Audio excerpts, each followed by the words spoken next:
তো দুনিয়ার সব কাজে যত বাধা আছে তার মধ্যে সবচাইতে বেশি বড় বাধা বিপদ হলো ইসলাম ধর্মের উপরে। এর যেখানে যাবেন সেই জায়গায় ঝামেলা। সারা দুনিয়ার কাফের মুশরিক কত ধর্মে ধার্মিক আছে, কোন ধর্মের ভিতরে এই আপদ বিপদ নাই। ইহুদ, নাসারা, খ্রিস্টান, কাফের মুশরিকরা হিন্দুদের উপরে কোনো ধর্মীয়ভাবে আক্রমণ করে না। সারা দুনিয়ার হিন্দুরা মিলে খ্রিস্টানদের পর কোনো আক্রমণ করে না। সারা দুনিয়ার খ্রিস্টান মিলে ইহুদিদের উপরে কোনো আক্রমণ করে না। সব কয় দল মিলে বুদ্ধদের উপরে ধর্মীয়ভাবে কোনো আক্রমণ করে না। সারা দুনিয়ার সমস্ত কাফেররা ঐক্য হইয়া আন্দোলন, মুসলমান মারো, ইসলাম শেষ করো, কোরআনকে দুনিয়ার থেকে মুছে দাও, ইসলামের নামগন্ধ থাকবে না, ইসলামের ধর্মীয় প্রতিষ্ঠান থাকবে না। ইউরিদুনা লিইউতফিউ নূরাল্লাহি বিআফওয়াহিহিম, তারা মুখ দিয়ে ফু দিয়ে আল্লাহর নূর, ধর্মের বাতিকে নিভে দেওয়ার জন্য যত চেষ্টা আছে সব চালাইতেছে। ধর্মের যে জায়গায়, ইসলামের যে জায়গা কিছু আছে সেই জায়গায় তাদের কিছু না কিছু আক্রমণ আছে।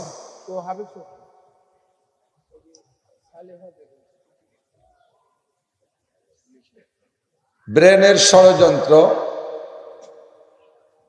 জবানের ষড়যন্ত্র এবং অস্ত্রশস্ত্রের দিক দিয়া সর্বদিক দিয়ে মুসলমানদেরকে আহত, নিহত, ক্ষত বিক্ষত করার চেষ্টা চলতেছে।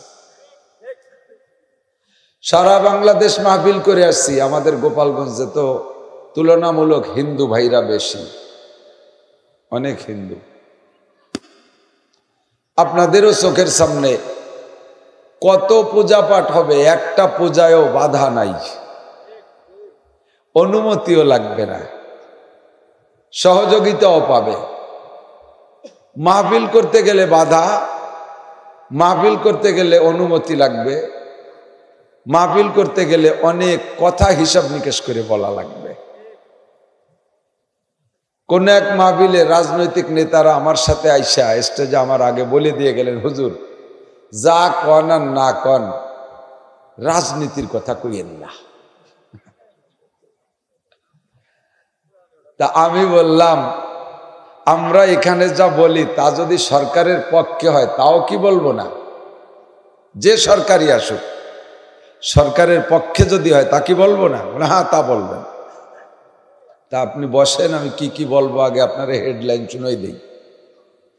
আমি বললাম, আমরা এখানে বলবো নামাজ পড়বেন, রোজা রাখবেন, হজ করবেন, জাকাত দেবেন, পর্দা করবেন, হালাল খাবেন, চুরি করবেন না, ডাকাতি করবেন না, লুচ্চবি করবেন না, অপহরণ করবেন না, ধর্ষণ করবেন না, পরের মায়ের গায়ে অ্যাসিড মারবেন না, মদ খাবেন না, গাঁজা খাবেন না, ফেন্সিডিল খাবেন না, হিরোইন খাবেন না। আমি হেডলাইন বলতেছি। টোন মারবেন না, মন মারবেন না, রাস্তা মারবেন না, খাল মারবেন না, বিজিএফ কার্ড মেরে খাবেন না, বিধবা ভাতা মারিয়ে খাবেন না, বয়স্ক ভাতা মারিয়ে খাবেন না, করোনা ভাতা মারিয়ে খাবেন না, আটে বাজারে সরকার যে পায়খানা দেয়, পাকা পায়খানা, এগুলো মারিয়ে খাবেন না। জানরা আমাকে বললেন, ওনারা কেউ চেয়ারম্যান, কেউ উপজেলা চেয়ারম্যান, বলে এগুলো বলবো, কয় জি হুজুর বলে। আমি বলে আমাদের ওয়াজ এই ছাড়া আর কি? এ জায়গা যারা অন্যায় করবে তাদের সম্পর্কে কি সমালোচনা করতে পারবো না? গীবাত হারাম, গীবাত জায়েজ নাই, কিন্তু যেই বিষয়টা আমি বলতে যাচ্ছি, যার গীবাত করতে চাচ্ছি, তার সম্পর্কে যদি মজলিসে না বলি, ওই লোকটাই অন্যায় করেই যাচ্ছে, লক্ষ লক্ষ মানুষকে ক্ষতি করতেছে, এই ব্যক্তির সম্পর্কে গীবাত করা ফরজ। একা এক ব্যক্তি কখনো অন্যায় করে ফেলাইছে, ত্রুটি হয়ে গেছে, আমার সামনে ধরা পড়ে গেছে, আমি তাকে সামাজিকভাবে খাটো করার জন্য মানুষের ভিতরে তার সম্পর্কে সমালোচনা করে, এর নাম গীবাত।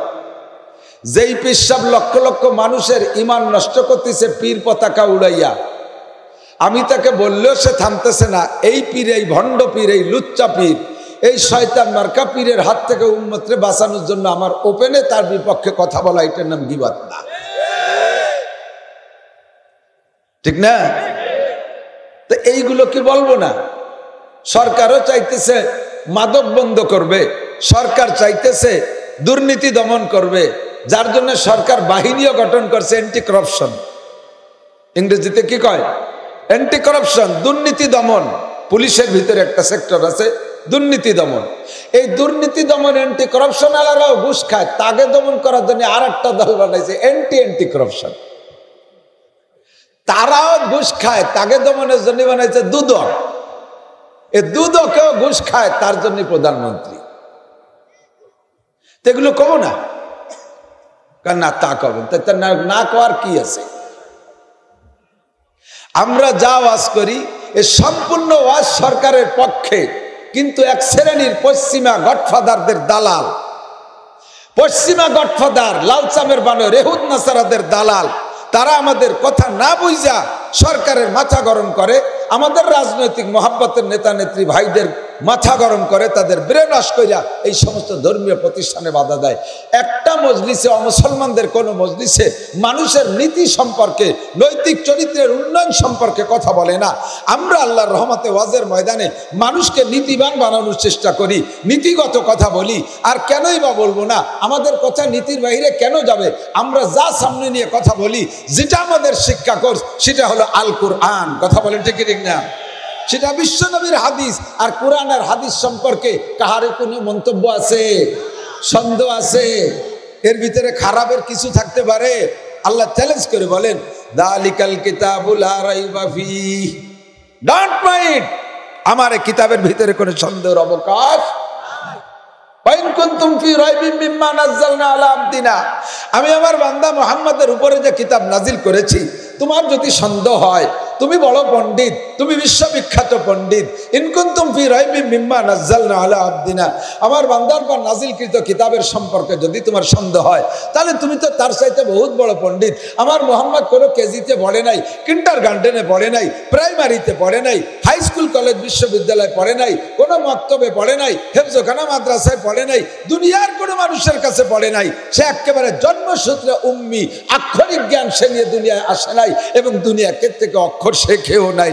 এমন একটা মানুষ তোমাদের কাছে যে কোরআন শোনায়, ওই কোরআনের পর সন্দেহ হয়। তোমরা তো বিশ্ববিখ্যাত পণ্ডিত, আন্তর্জাতিক খ্যাতি সম্পন্ন বড় বড় শিক্ষিত পণ্ডিত, খ্যাতি সম্পন্ন আবাল, তোমরা বাতু বিসুরাতিন মিন মিসলিহি, পারলে আমার মুহাম্মদ যে কিতাব নিয়ে দেশে, ওর ভিতরে 114টা সূরা আছে, ওর ছোট্ট থেকে একটা ছোট্ট সূরা তোমরা বানাই দেখাও, পারলে বানাও।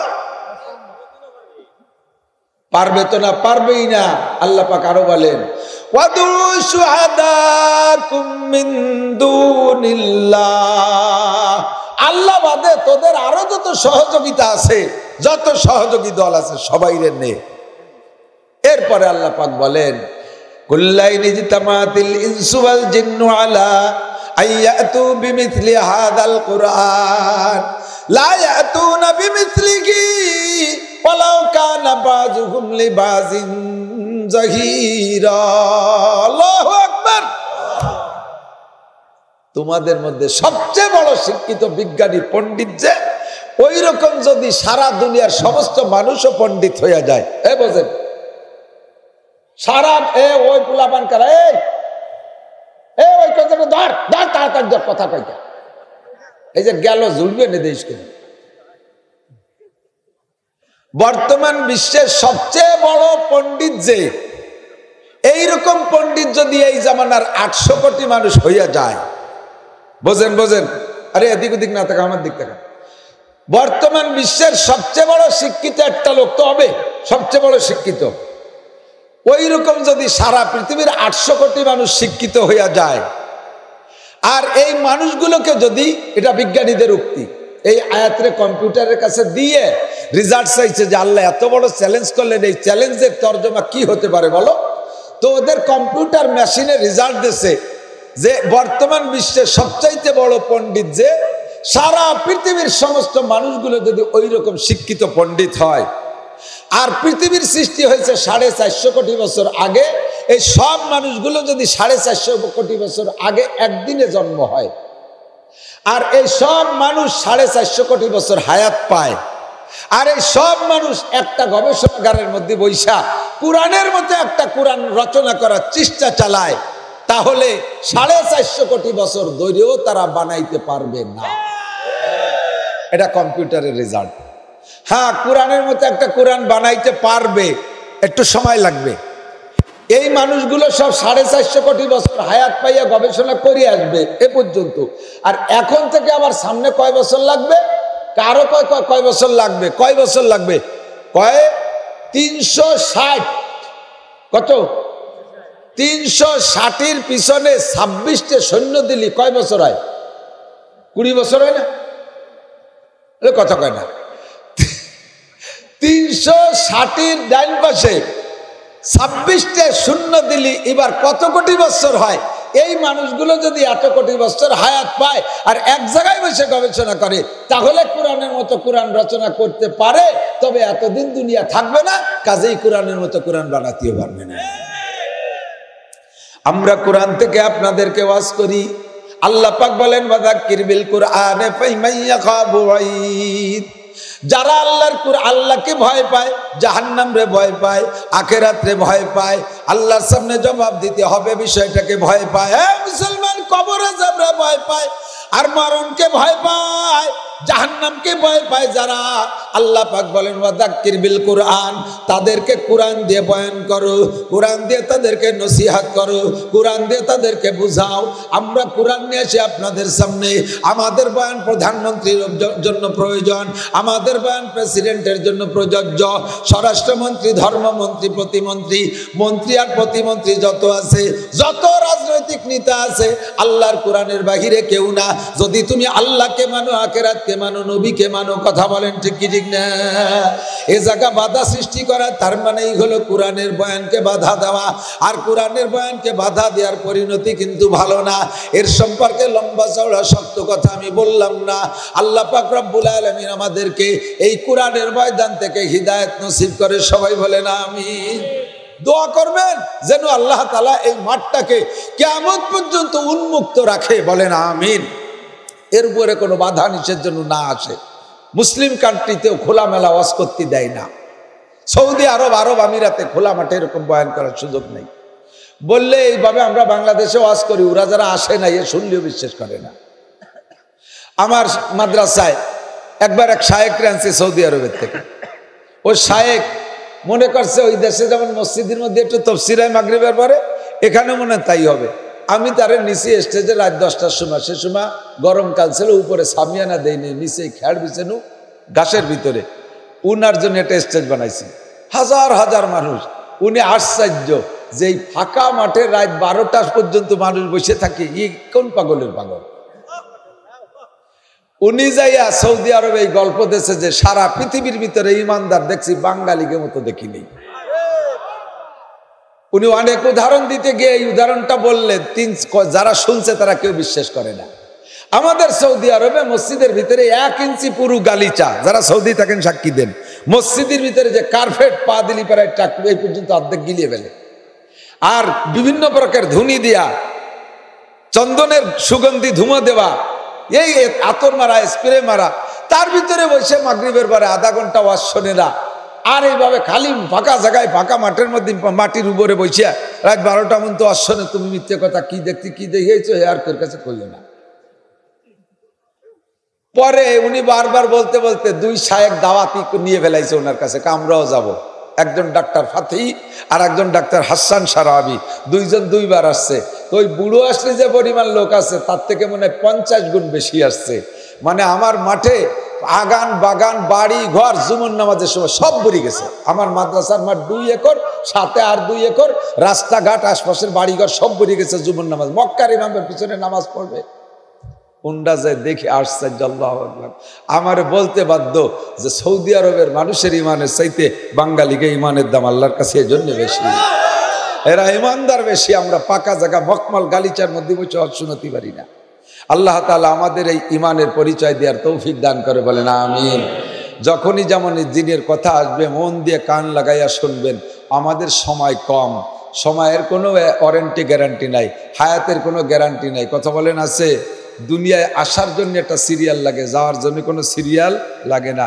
আগে দাদা আসতে হবে, তারপরে আব্বার আসতে হবে, তারপরে আমার ছেলে, তারপরে তার ছেলে, এইভাবেই তো নাকি বলেন? এরকম কোনো কি গল্প বাঁচছে যে আমাকে এলাকায় একটা ছেলে জন্ম নিয়েছে, ওর দাদা 20 বছর পরে জন্ম নিয়েছে, পাইছে আপন দাদা, এই হয়নি কি কোনোদিন?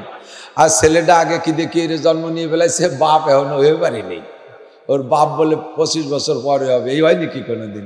যে আগে আসে সেই বাপ, যে পরে আসে সেই ছেলে, নাকি বলেন? কিন্তু এলো আসার সিরিয়াল, যাওয়ার জন্য এরকম কোনো সিরিয়াল জরুরি না।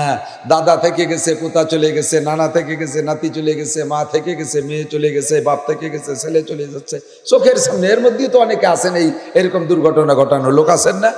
তো যে কোনো সময় চলে যেতে পারে। হায়াতের পরিমাণ একেবারে কম। ধরে নেন হায়াত যেটুক তা পাওয়া হয়ে গেছে, এখন যেটুক পাবো বোনাস। কথা বলেন? একজন মানুষ কি বাহিম্মত বলতে পারবেন যে আজকের ফজর পর্যন্ত বেঁচে থাকবেন? আছে কেউ? বলেন তো কেউ সাহস করি যে আমার বাড়ি গোপালগঞ্জ, আজরাইলের মধ্যে ঢুকতেই দেবো না, আমি যুবলীগ ছাত্রলীগ করি, কিসের আবার আজরাইল? আসলি মুসা আলাইহিস সালামের মতো ঘুষি দিয়ে চোখ কানারি ফেলে দেবো। খালি কয়ে দাও আল্লাহ কয় তোরে মারবো এই জায়গা, তোরে হেনতে উঠতে দেবো না। ঠিক কি ঠিক না? মারতে আর আল্লাহর কোনো সময় লাগে না। তাহলে হায়াত যেটুক পাওয়ার দরকার তা পাওয়া হয়ে গেছে। ধরে নেন যার যেটুক 5 বছর, 7 বছর, 10 বছর, 40, 50, 80 যে যেটুক পাইছেন হায়াত পাওয়া হয়ে গেছে। এই হায়াতের কোনো গ্যারান্টি নাই। সামনে যেটুক পাবো এটুক আল্লাহর কাছ থেকে চেয়ে নেব, এইটুকরে কাজে লাগানোর জন্য সামনে একটু হায়াত আল্লাহর কাছে চাই। বলেন আমিন। আল্লাহ একটু হায়াত দান করেন, বলেন আমিন। এই হায়াতটুকের সাথে আবার 2-3টে সিফাত লাগাইতে হয়। খালি লম্বা হায়াত পাইলেন আর প্যারালাইসিসের রুগিয়ে বারান্দায় শুয়ে থাকলেন, এই হায়াতের কোনো দাম আছে? সৈয়দ বংশের লোক, বংশও ভালো আর ধনী গণীয় সেরকম, কিন্তু প্যারালাইসিসে বারান্দায় শুয়ে রয়েছে, খালি বউ বাচ্চা নিয়ে ক্যাটর ম্যাটর করে। ও আবাইসে থেকে কোনো লাভ আছে? ওর ছেলে মেয়েরা ডেলি মাদ্রাসায় যে হুজুরির কাছে মামলা দেয়, হুজুর 5000 টাকা দিলাম আর আব্বার একটু জালাল খতম পুরি মারি দিয়া যায়। এ বুড়ো উজইও না বাইটইও না, খালি আই দিয়ে ভাই দিয়ে কাইসে কুচিয়ে ভিজেন পাটি নষ্ট করে, ছেলে মেয়ে নিয়ে খালি ক্যাসর ম্যাসর মরে না কে? তাহলে এই হায়াতের কোনো দাম? তাহলে হায়াত চাইবো কিভাবে বলেন? সুস্থতার সাথে। একটু কর না, সুস্থ ভালো না? সুস্থতার দরকার আছে না নাই? তন্দুরস্তি গর্না বাসাত শিরে শক্রে জাহরে হাস, তন্দুরস্তি গর্না বাসাত শিরে শক্রে জাহরে হাস, মাহবুবা গার খুশনা বাসাত বিস্তরে গুল খার হাস। শরীর যদি সুস্থ না থাকে দুধ চিনিও ভালো লাগে না, যত খাবার দেন তা ভালো লাগে না। আর বন্ধুর সাথে সম্পর্ক ভালো না থাকলে ফুল বিছানাও কাটা কাটা লাগে। কাজেই সুস্থতার সাথে হায়াত কামনা করি। বলেন সুস্থতার সাথে, ইজ্জতের সাথে। ইজ্জতের দরকার আছে না নাই? শরীর সুস্থ কিন্তু আকাম এমন একটা করছেন, রাস্তায় গেলে মানুষ জুতো মারে, মানুষের সামনে মুখ দেখানোর কায়দা থাকে না। আমি যখন নাবালেগ থেকে সাবালেগে পদার্পণ করি, মাদ্রাসায় পড়ি, মাঝে মাঝে মাদ্রাসায় যাই, সন্তানরা বড় হইলে আব্বা মায় টের পায়, আর কেউ টের পাক আর না পাক, কণ্ঠ পরিবর্তন হয়, নাকের ডগা মোটা হয়, মেয়েদের শরীরের বিভিন্ন জায়গা পরিবর্তন আসে, ছেলেদের মোজদাড়ি হালকা হালকা গজায়। আব্বা মা এই কণ্ঠ শুনে টের পায় ছেলে এখন সাবালেগের দিকে যাইতেছে। আমার মা আমাকে একদিন একটা ওয়াজ করেছিলেন, পরে আমি কিতাব পড়তে পড়তে দেখি আমার মূর্খ মা যে কবে এই কিতাব পড়ছে আল্লাহই জানে। কিতাবের ভিতর সেই কথাটা আসছে, হযরত ওমর ইবনে খাত্তাব রাদিয়াল্লাহু তাআলা আনহুর নসিহত ওনার সন্তানদের জন্য। আমার মা সেই নসিহতটা আমাকে বলতেছে, বাবা দেশে বিদেশে থাকো, বিভিন্ন জায়গায় লজিং আর জায়গির থাকো, মাদ্রাসায় থাকো, আমরা গার্জিয়ান আব্বা মা তোমাদের সাথে থাকতে পারি না। ও বাবা দোয়া করি বড় আলেম হও, আল্লাহ তোমাদেরকে অনেক সম্মানী নামি দামি করুক। কোরআন পড়ে দোয়া করে আমাদের ছুটি শেষ, যে কোনো সময় চলে যাব বাবা, তোমাদের ছুটি সামনে রয়েছে।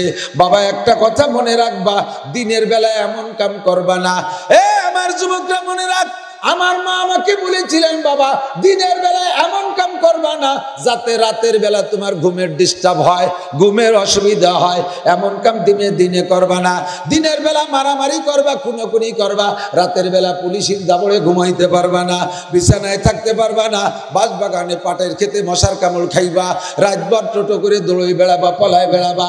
দিনের বেলা এমন কাম করবা না যাতে রাতে তোমার ঘুমের ডিস্টার্ব হয়। দিনের বেলা মেয়েদের সাথে এমন সম্পর্ক করলা, রাতের বেলা তাদের কল্পনা, তাদের সাথে মোবাইলে যোগাযোগ করতে তরিকাতে রাতটা চলে যাবে, ঘুম হবে না। দিনের বেলা এমন কাম করবা না যাতে রাতে তোমার ঘুমের ক্ষতি হয়, আবার রাতের বেলা এমন কাম করবা না যাতে দিনে মানুষের সামনে মুখ দেখাইতে লজ্জা হয়। কতক্ষণ? দিনের বেলা মানুষের সামনে লজ্জা হয় এমন কাজ বেশিরভাগই রাত্রেই করা হয়। ঘুষের কারবার রাতে যে সমস্ত কাজ করলে ধরা পড়লে মানুষের সামনে মুখ দেখাইতে লজ্জা হয়, এর 99% কাজ হয় রাতের বেলা।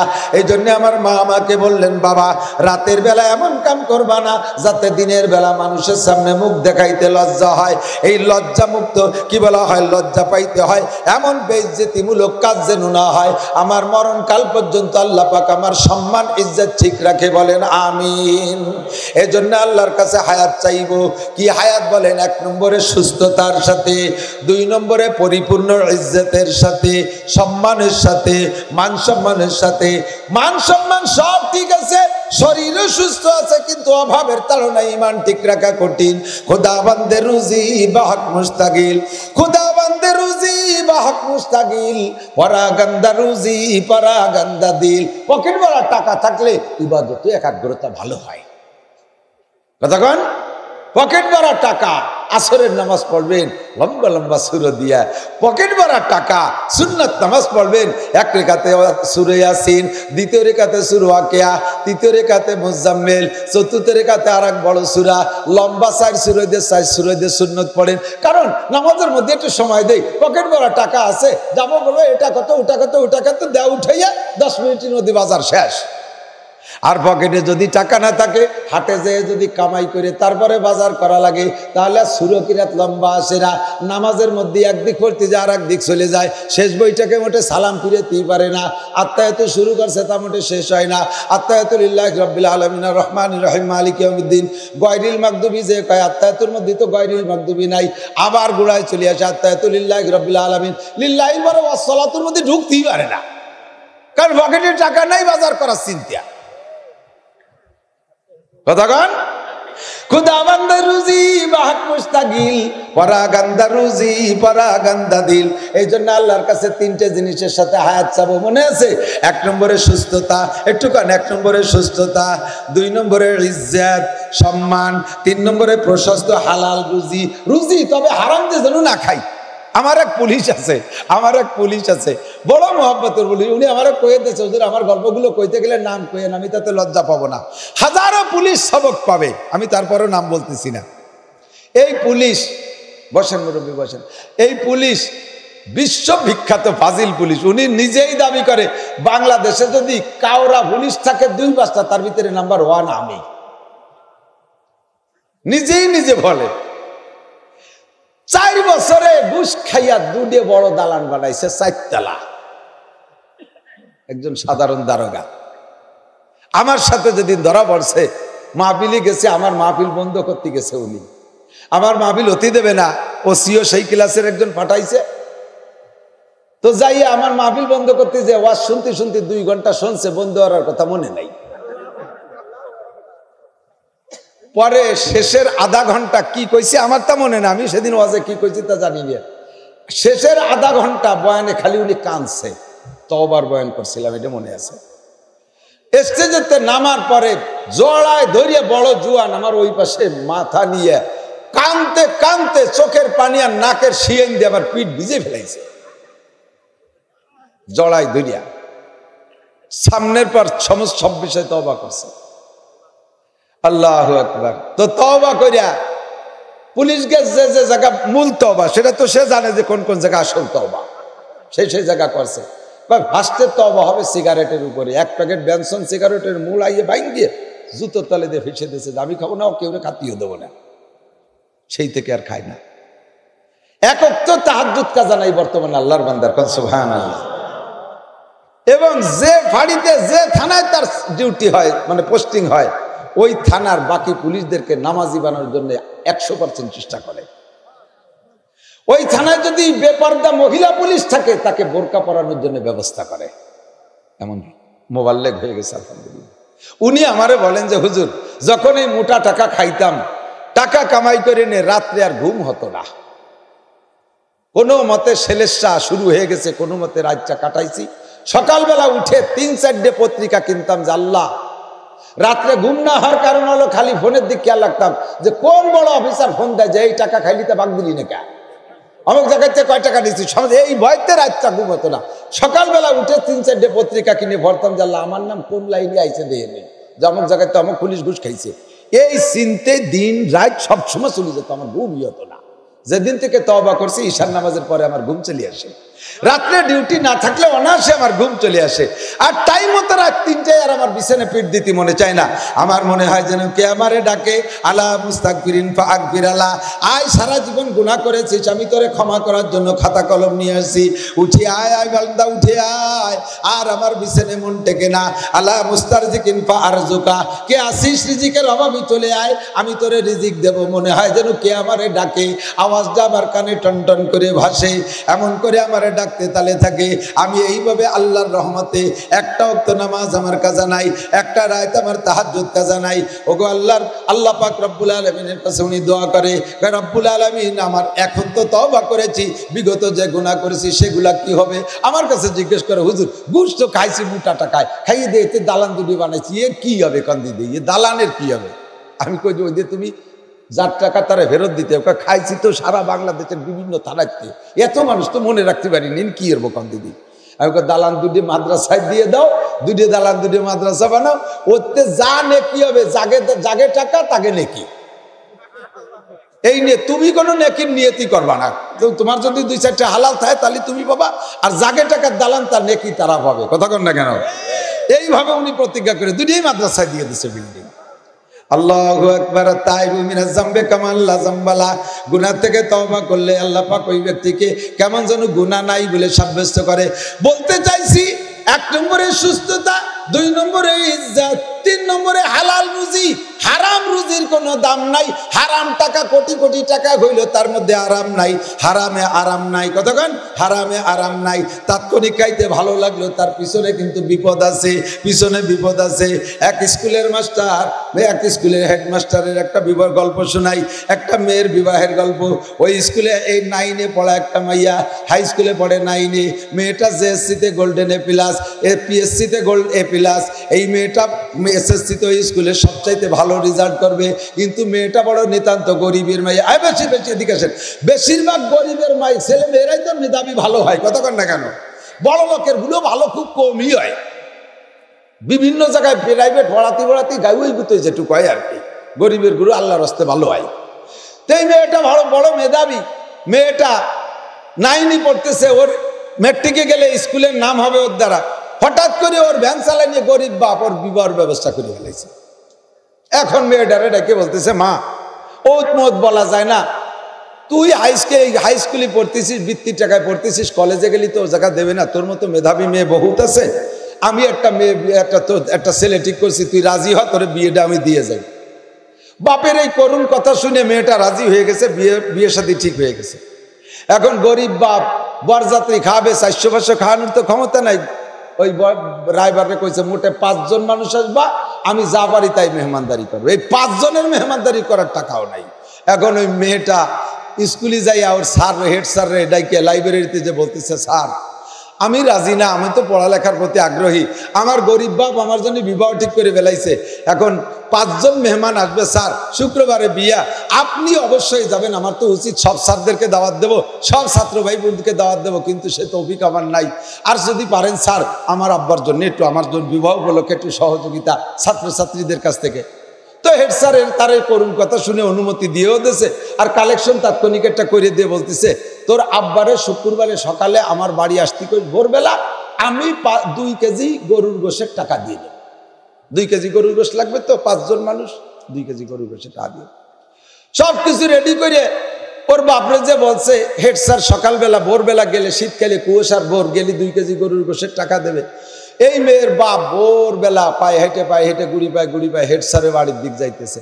কুয়াশার আকাশ, রাস্তায় 5 হাত দূরে কিছু দেখা যায় না। হঠাৎ করে পায়ে একটা টুপলা বাই দেখেছে পলিথিন, ওইটার দিক তাকায় দেখে যে গরুর গোশ 2 কেজি ওর মধ্যে। এখন চিন্তা করতেছে যে আমি গরিব মানুষ, আল্লাহ হয়তো এক ব্যবস্থায় ফাটায়ও দিতে পারে। কিছু দেখলাম না, যদি ফেলায় যাই তাহলে তো সেই কুশিয়াল কুত্তই খাই ফেলতে পারে। ওর সে নিয়েই যাই হেড স্যারের কাছে মশলা শুনে নেবানি। গোস্ত টুল্লা নিয়ে যাই হেড স্যারের কাছে জিজ্ঞেস করছে, স্যার গোস্ত তো 2 কেজি পাইছেন, কি এর বোকান্দি দেই?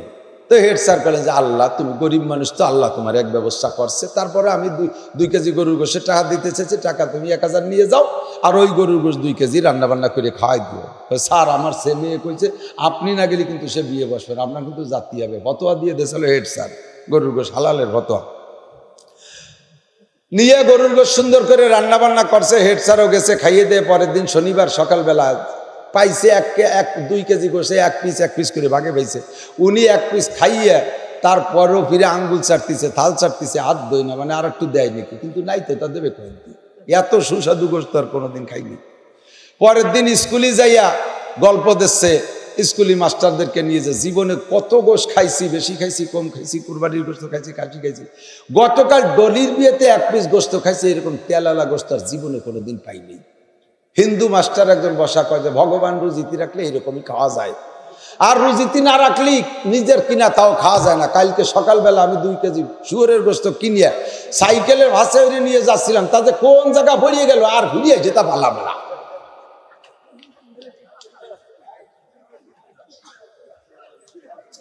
সেই 2 কেজি ওই 2 কেজি। হেড স্যার শুনে আর ব্যাখ্যা তাফসির না করিয়ে দমাদম পাগলা ঘন্টা বাড়াই দিয়ে ছুটি দিয়ে বাথরুমের ওই পাশে যে বমি হচ্ছে। কালকে রে শুয়োরের গোস্তে, আজকে কি শুয়োরের পেটে আছে নাকি? আস্তাগফিরুল্লাহ। খাওয়ার সময় হারামে মজা আছে, খুব তেল তেলে গোস্ত, কিন্তু পরে তার সাজা আছে। কতক্ষণ না কেন হারাম খাবো না, হালালের মাধ্যমে আল্লাহ প্রশস্ত রুজি দান করুক। জোরে বলেন আমিন। রিজিকের জিম্মাদারি কার কাছে? ওমা মিন দাব্বাতিন ফিল আরদি ইল্লা আলাল্লাহি রিজকুহা। এই জমিনের মধ্যে যত প্রাণী আছে সকলের রিজিকের জিম্মাদারি কার হাতে? তুমি রিজিক নিয়ে চিন্তা করো না। আমাদের তৎকালীন প্রেসিডেন্ট দুই পাকিস্তান মিলে এক প্রেসিডেন্ট, এক পাকিস্তান ছিল। প্রেসিডেন্টের নাম ছিল আইয়ুব খান। উনি বাংলা এই পাকিস্তানের সর্বপ্রথম বাদ কন্ট্রোলের উৎপত্তি ঘটায়, বাদ কন্ট্রোলের উত্থাপন করে উনি। জাতীয় পাকিস্তান সংসদে পার্লামেন্টে উচ্চারণ করলেন, আমি বাদ কন্ট্রোল জন্ম নিয়ন্ত্রণ করতে চাই, কারণ জনসংখ্যা বেড়ে যাচ্ছে। এত মানুষ যদি দৈনন্দিন প্রোডাকশন হয়, এত মানুষের খাবার দেব কোত্থেকে? বসত বাড়িতে জায়গা জমি ঘিরে ফেলতেছে, ক্ষেত খামার সব চাষি জমিগুলো বসত বাড়িতে ঘিরে নিয়ে যাচ্ছে। কাজেই জনসংখ্যা কমাইতে হবে, বাদ কন্ট্রোল করতে হবে। আল্লাহু আকবার। এবার পাকিস্তানের পার্লামেন্টে বিল উত্থাপন করার পরে এমপি মহোদয়রা বললেন, স্যার বিষয়টা তো ভালো, জনসংখ্যা কমাইতে হবে, ঠিক আছে, তবে এটা ইসলামের দৃষ্টিতে জায়েজ না নাজায়েজ মৌলবীকে কাছ থেকে একটু শুনে নিলে হয়। আইয়ুব খান বললেন, পাইকারি দরে অত মৌলবীর কাছে শোনার সময় আমার নাই। উনি তো সেনাবাহিনীর লোক, ফিল্ড মার্শাল, মিজাজি আলাদা। তো বলতেছি এত খুচরো মৌলবীকে কাছে শোনার দরকার নাই। 2 পাকিস্তান মিলে বর্তমানে সবচেয়ে বড় মৌলবী কোনটা? এক মৌলবী কইলে সব মৌলবী শোনে, সেই মৌলবী কোনটা খোঁজো, তার একার কাছ থেকে শুনবো। এবার পার্লামেন্ট থেকে তল্লাশি লাগানো হলো, উলামায়ে কিরামের কাছে জানানো হলো 2 পাকিস্তান মিলে এমন কোন মৌলবী আছে যে এক মৌলবী কইলে সব মৌলবী মানি নেয়। পশ্চিম পাকিস্তান থেকে বললেন, পূর্ব পাকিস্তানে এসে একজন মৌলবী, যেই মৌলবীর নাম মুজাহিদে আজম আল্লামা শামসুল হক ফরিদপুরি। একটু কন্যা আল্লাহু আকবার। আমার গোপালগঞ্জের সন্তান খুশি না বেজার? বলেন আলহামদুলিল্লাহ। 2 পাকিস্তান মিলে একজন মানুষকে সামনে আনা হলো, তার নাম মুজাহিদে আজম আল্লামা শামসুল হক ফরিদপুরি। আইয়ুব খানকে বলা হলো, ওই এক মৌলবী যদি বলে কোনো মৌলবীর কথা থাকবে না। আইয়ুব খান এবার নিজেই পূর্ব পাকিস্তানে আইসা, বাংলাদেশের পূর্ব পাকিস্তানের যেটা ওনাদের অফিস ছিল, ওই জায়গা বৈশা সদর সাহেব ডেকে পাঠাইছে। সদর সাহেবের অফিসে মাঝে লম্বা কেসা মুলটুক কই সদর সাহেবের সামনে নিয়ে বসাইয়া বলতেছে, মৌলবী শামসুল হক সাহেব, आप पहचानते हो मैं कौन हो? अपनी चेने नमी के? कहा मैं पहचानते हो, आप फील्ड मार्शल आइब खान, मशरकी और मगरबी पाकिस्तान के प्रेसिडेंट है। 2 पाकिस्तान के प्रेसिडेंट फील्ड मार्शल आइब खान अपने तो मैं संसद में एक बिल उत्थापन किया, उर्दू में मिलेटिले बोलते से। वो क्या है? बात कंट्रोल करना है। दुनिया के अंदर आदमी ज्यादा बढ़ जाता है, মানুষ বেশি বেড়ে যাচ্ছে, এই জন্য জনসংখ্যা কমানোর জন্য আমি বাত কন্ট্রোল করতে চাচ্ছি। আপনি ফতোয়া দেন জায়েজ না না জায়েজ? সদস্য সাহেব বললেন যে কি জন্য? এত মানুষ হলে খাইতে দেবো কোত্থেকে, জায়গা দেবো কোন জায়গায়, বসবাসের জায়গা ঘিরে ফেলতেছে, এই জন্য মানুষ কমাইতে হবে। সদস্য সাহেব বললেন আইয়ুব খান, রিজিকের মালিক কি তুমি? रिज़िक़ मालिक तू नहीं है, रिज़िक़ का मालिक कौन है? अल्लाह है रिज़िक़ का मालिक। आप ये फिक्र मत कीजिए, वमा मिन दाब्बातिन फिल अर्दि इल्ला अलाल्लाहि रिज़्कुहा, समस्त प्राणी রিজিক দেয় আল্লাহ। তিমি মাসে একটা তিমিতে ডেইলি 6 টন খানা খায়, তার যদি কিলা কবে বাত কন্ট্রোল করতে গেছে? হ্যাঁ, হাজার হাজার তিমি পয়দা আছে, খাইয়ে বাহার দিচ্ছে, তাকে যদি তুমি কবে খাবার দেওয়ার বাত কন্ট্রোল করার কথা বলো? তাকে তো বলো না। বাঘে খাবার খায়, শিয়াল কুত্তায় খাবার খায়, তাদের কোনো চাকরি নাই, ব্যবসা নাই, তাদের কেউ নাই, তারা যেমন খায় আশরাফুল মখলুকাত খাবে না, তারা না খেয়ে মরবে, আর এই চিন্তায় তুমি বাত কন্ট্রোল করতে আইছো। এবার আইয়ুব খান ধমক দিয়ে বলতেছে আসাদুর সাহেব, হ্যাঁ মৌলভী শামসুল হক, পহচান তো मैं कौन हो, চেনেন আমি কে? সদর সাহেব কইলেন যে हाँ सिनी तो तुम तो प्रेसिडेंट आयुब खान का। हाँ मैं फील्ड मार्शल आयुब खान हो, 2 पाकिस्तान के प्रेसिडेंट हो। सदस्य साहब धमक दे बोले आयुब खान तू बात जानता है मैं कौन हो? आयुब खान তুই চিনিস আমি কে? তুই শুধু 2 পাকিস্তানের প্রেসিডেন্ট, আমি সারা পৃথিবীর মুসলমানদের প্রেসিডেন্ট। আমি নায়েবে নবী মুহাম্মদুর রাসূলুল্লাহ নাই, আমি তার অ্যাসিস্ট্যান্ট। দমকের মোকাবেলায় যখন দমক হয় যে সুন্দরবনের বাঘ না, বাঘের কিস্সা আমি মাঝে মাঝে শুনি, ওদিক গেলে সরাসরি শুনি, আর মাঝে মাঝে ইউটিউব থেকে নামাই শুনি, খুব মজাদার লাগে। বাঘের সাথে মানুষের লড়াপিটা করে যারা টিকে আসছে তারা বলে যে বাঘে তো ধুমসাবে এসে আক্রমণ করে বসে, সাথে সাথে যদি বাঘের নাক চোখ জড়ায় বক্সিং মারি দিয়ে যায়, বাঘে অনাসে ফিরে চলে যায়, 1 কিল খাইয়ে। এইভাবে আমি বেঁচে আইছি। যেমন দামে দেবে ওই রকম যদি ধমক দেওয়া যায়, সাথে সাথে থামিয়ে যায়। आयुब खान এবার নরম হয়ে গেছে, বলতেছে आपके लिए 3 লাখ रुपया हदिया है, सिर्फ दस्तखत कीजिए कि बात कंट्रोल जायज है। 3 লক্ষ টাকা দেব, টাকা সেই আমলে পাকিস্তান বিরুদ্ধে 3 লক্ষ টাকা দেব, আপনি শুধু দস্তখত করে দেন। সদস্য সাহেব বললেন আইয়ুব খান, আমি শামসুল হক গরু না যে তুমি মোটা টাকা দিয়ে কিনে নেবা, আমি গরু না যে তোমার কাছে আমি বিক্রি হব, কখনো সম্ভব না। আমি সই করে দেব, লক্ষ লক্ষ শিশু সন্তান দুনিয়ায় আসতে পারবে না তোমার বাত কন্ট্রোলের কারণে। যেই সন্তানগুলো দুনিয়ায় আসলে আল্লাহর দুনিয়ায় দিনের অনেক উপকার হবে। এক কথা আল্লাহ পাক রব্বুল আলামিন যাদেরকে দুনিয়ায় পাঠাবে, আমি তাদেরকে বাধা দেওয়ার জন্য সই করব, সমস্ত মানুষ হত্যার গুনাহ হবে। কিয়ামতের ময়দানে বলা হবে ওয়াইদাল মাউউদাতু সুইলাত বিআইয়ি যামবিন কুতিলাত, পদ্ধতি অবলম্বন করে সন্তানকে নষ্ট করেছে যারা, বিশেষ করে বাচ্চা পেটে আসার পরে বিভিন্নভাবে নষ্ট করে দাও, ওয়াশ করে নষ্ট করে দাও, তারপরে ঔষধ খেয়ে ফেলাইয়া দাও। এই সমস্ত সন্তানগুলো কিয়ামতের ময়দানে আল্লাহ পাকের কাছে মামলা দায়ের করবে। আল্লাহ আমি যদি দুনিয়ায় যাইতাম, আমি যদি মানুষের দুনিয়ায় যাইতাম, শামসুল হক ফরিদপুরের মতো লাখ লাখ মানুষকে হিদায়াত করতাম, সরমুনার সাহেবের মতো লক্ষ লক্ষ মানুষকে আমি দিনের দাওয়াত দিতাম, তবলিগ জামাতের আমি মাওলানা আব্দুল আজিজ সাহেবের মতো সারা দুনিয়া আমি তবলিগের কাজ করতাম, বঙ্গবন্ধুর মতো আমি দেশকে ভালো উপকার করতাম, জিয়াউর রহমানের মতো দেশের কাজ করতাম। আমাকে আমার আব্বা মা কেন দুনিয়ায় যাইতে দেই নেই? আমার আব্বা মার নামে তোমার কাছে মামলা, আল্লাহর কাছে তোমাকে জবাবদেহি করতে হবে, মানুষ হত্যার গুনায় গুনাহগার হইবা। সদস্য সাহেব কয় আইয়ুব খান আমি এই কাম করতে পারবো না। সদস্য সাহেবকে আবার লালবাগ মাদ্রাসায় পৌঁছাই দিয়া এই বাংলার জমিনে আর এক বড় হুজুরের কাছে মাত্র 1 লাখ টাকা দিয়া সই করাই নিয়ে বাদ কন্ট্রোলে জায়েজ করাই নিয়ে গেছে। এই বাংলাদেশের আর এক বড় হুজুরে দিয়া, নাম বলবো না দোস্ত, আল্লাহু আকবার। হার জামানায় দোমুখী মৌলবী থাকে, সরকারমুখী মৌলবী আর বেসরকারি মৌলবী, কথা কান ঠিক না? আল্লাহু আকবার। আল্লাহর কাছে হায়াত চাই, লম্বা হায়াত, সুস্থতার সাথে, ইজ্জতের সাথে, প্রশস্ত হালাল রিজিকের সাথে। আমার আল্লাহর কাছে হালাল রিজিকের অভাব নাই, আসমান থেকে আল্লাহ রিজিক দেয়। অবিসামায়ে রিজকুকুম ওয়া মা তুআদুন, আসমান থেকে রিজিক আসে, আর আযাব গজব আসমান থেকে আসে। আল্লাহ পাক আমাদের এই 3 নিয়ামতের সাথে লম্বা হায়াত দান করে, বলেন আমিন। ভোগ বিলাসের জন্য আল্লাহ হায়াত চাই না, ভোগ বিলাসের জন্য হায়াত চাই না, আরামায়েশের জন্য এদিকে দিক ভোগবিলাসের জন্য হায়াত চাই না, আরামায়েশের জন্য হায়াত চাই না, বিল্ডিং বানাতে বাকি রয়েছে সেইটা পূরণের জন্য হায়াত চাই না, 5খান গাড়ি বানানোর ইচ্ছে ছিল তা বানাইতে পারি নাই, এইটা পূরণের জন্য আমি হায়াত চাইতা না, আমেরিকা সফরে যাব যাইতে পারি নাই, ওইটা বাকি রয়েছে তার জন্য হায়াত চাইতাই না, আমি ইংল্যান্ড লন্ডন যাব সিঙ্গাপুর যাব যাইতে পারি নাই এজন্য হায়াত চাইতাই না। আল্লাহ হায়াত যেটুকু পাওয়া দরকার পাওয়া হয়ে গেছে, আর একটু হায়াত চাই আমি ইবাদত করার জন্য।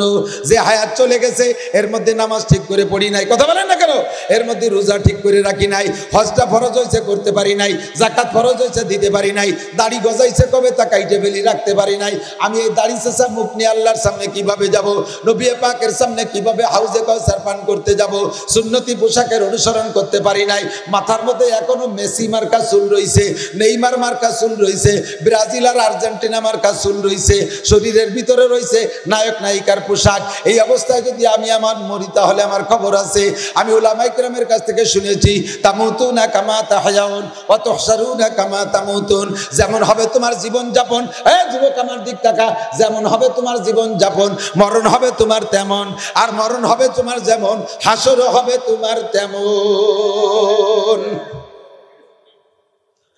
দাড়ি নিয়ে জীবন যাপন, দাড়ি নিয়ে মরবা, পুরুষ হইলে দাড়ি নিয়ে জীবন যাপন, দাড়ি নিয়ে মরবা। কিয়ামতের ময়দানে আল্লাহ পাক রব্বুল আলামিন মুমিন মুসলমানের মুখে যদি দাড়ি থাকে, আমার বিশ্বাস আল্লাহ তারে জাহান্নামে দেবে না।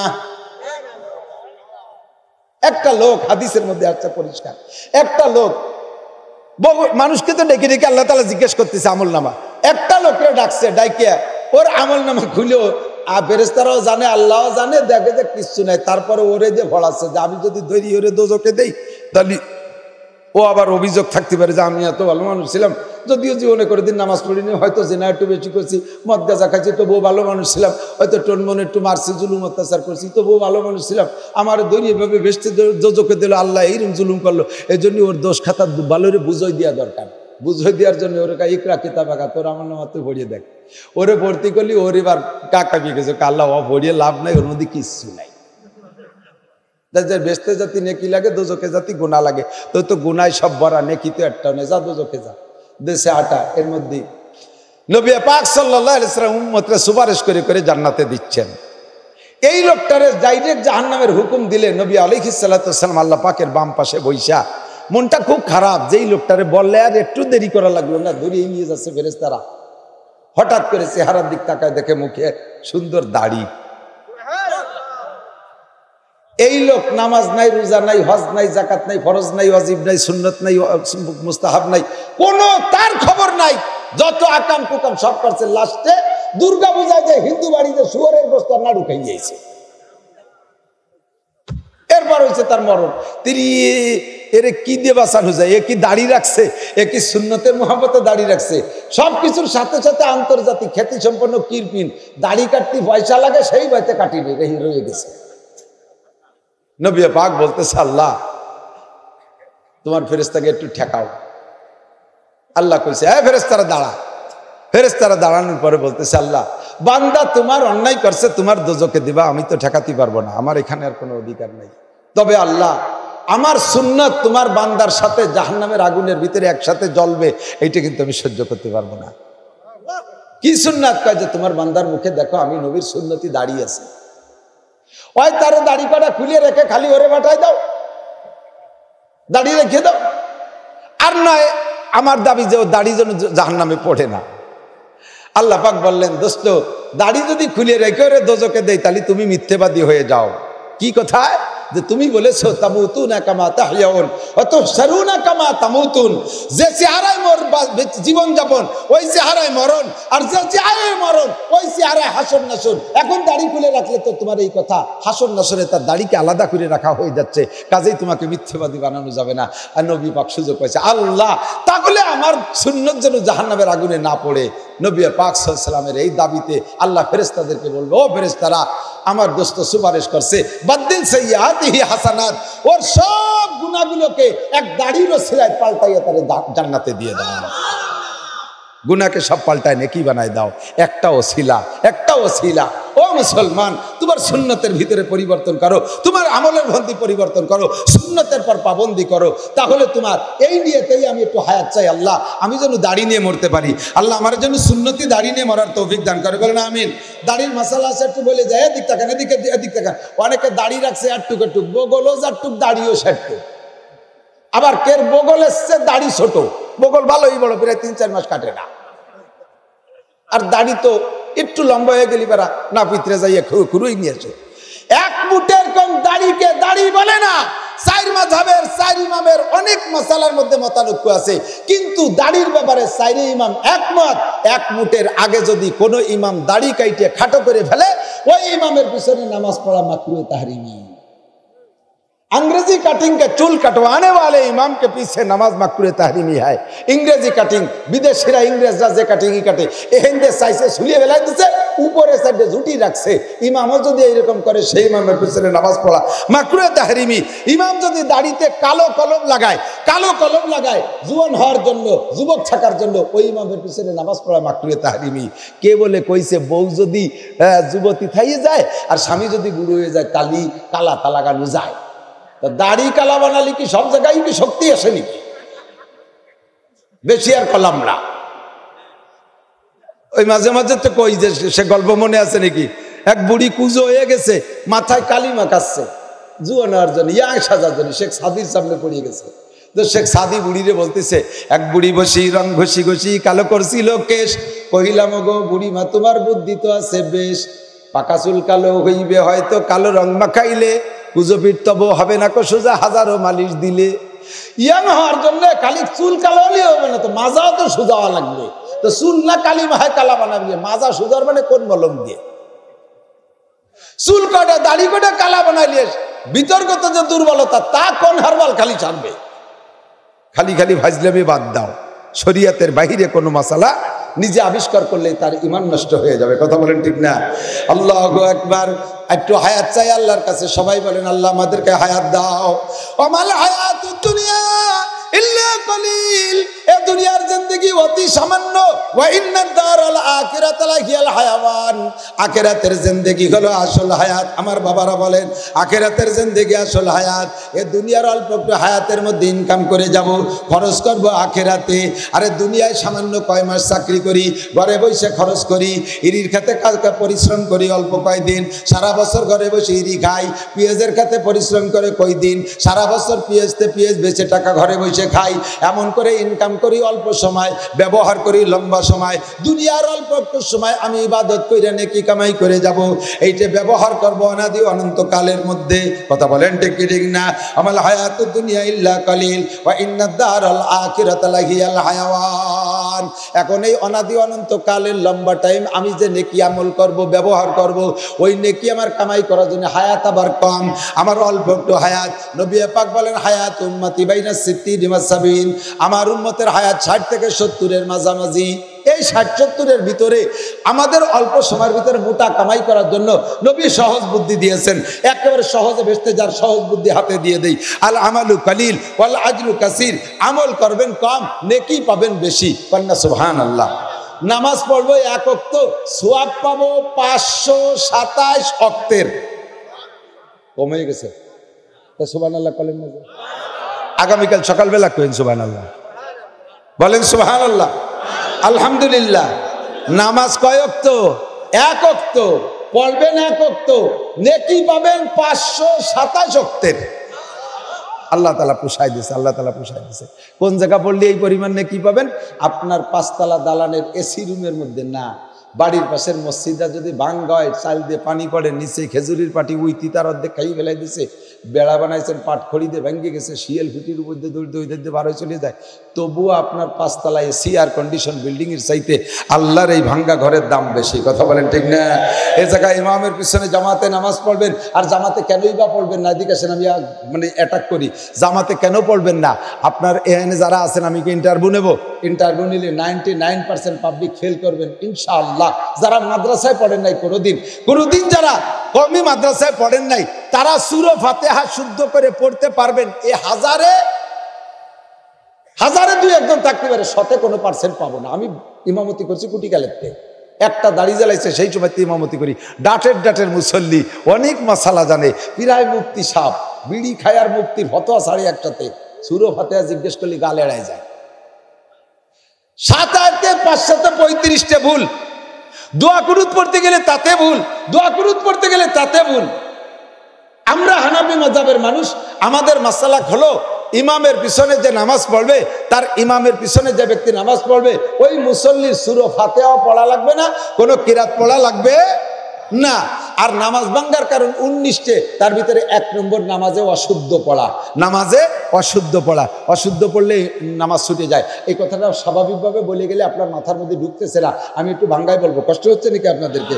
যেমন আপনি নামাজের ভিতরে সূরা কাফিরুন পড়ছেন, কি পড়ছেন? সূরা কাফিরুন। কিরম পড়ছেন? পড়া দরকার কেমন আর পড়ছেন কেমন? পড়া দরকার ছিল কুল ইয়া আইয়ুহাল কাফিরুন লা আ'বুদু মা তা'বুদুন। আল্লাহ বলতেছেন, হে নবী তুমি বলে দাও, হে উম্মত তুমিও বলে দাও, নামাজের মধ্যে তুমি বলে দাও, হে কাফের সম্প্রদায়, লা আ'বুদু মা তা'বুদুন, তোমরা যার ইবাদত করো আমরা তার ইবাদত করি না, তুমি যার পূজা করো আমি তার পূজা করি না, আমি দুর্গা পূজা করি না, সরস্বতী পূজা করি না, কথা বলেন, আমি লক্ষ্মী পূজা করি না, আমি কোনো পূজা পাঠ করি না, লা আ'বুদু মা তা'বুদুন, লাত উজ্জা মানাত হবলের পূজা আমি করি না, ওয়ালা আনতুম আ'বিদুনা মা আ'বুদ, আর আমি যে আল্লাহর ইবাদত করি তুমিও তার ইবাদত করো না।